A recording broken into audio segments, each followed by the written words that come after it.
Saudi আরবের তাবুক অঞ্চলে একটি আবাসিক ফ্ল্যাটে অভিযান চালিয়ে অসামাজিক অনৈতিক কার্যকলাপে জড়িত থাকার অভিযোগে ৬ প্রবাসীকে গ্রেফতার করেছে স্থানীয় পুলিশ। তাদের মধ্যে ৪ জন নারী এবং ২ জন পুরুষ।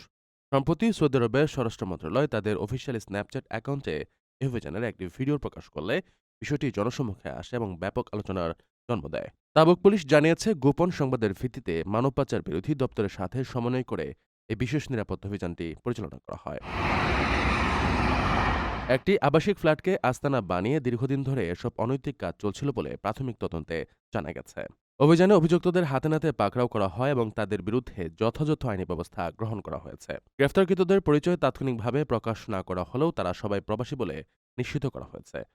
বর্তমানে তাদের পাবলিক প্রসিকিউশনে পাঠানো হয়েছে, যেখানে তাদের বিরুদ্ধে কঠোর আইনি পদক্ষেপ নেওয়া হবে। অসামাজিক কার্যকলাপ বিরোধী প্রশাসনের এই অবস্থানকে সাধারণ মানুষ স্বাগত জানিয়েছে।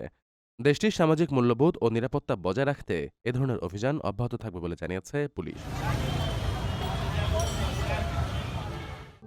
প্রবাসীদের জন্য নির্মাণ হচ্ছে দেশের প্রথম স্মার্ট সিটি, যেখানে থাকছে স্কুল, মসজিদ, হাসপাতাল, সুইমিং পুল, হেলিপ্যাড, পাঠাগার, জিম, সুপারমার্কেট, শিশু পার্ক সহ সকল নাগরিক সুবিধা। মাত্র ৩০ লাখ টাকা বিনিয়োগে মিলছে আকর্ষণীয় ফ্ল্যাট।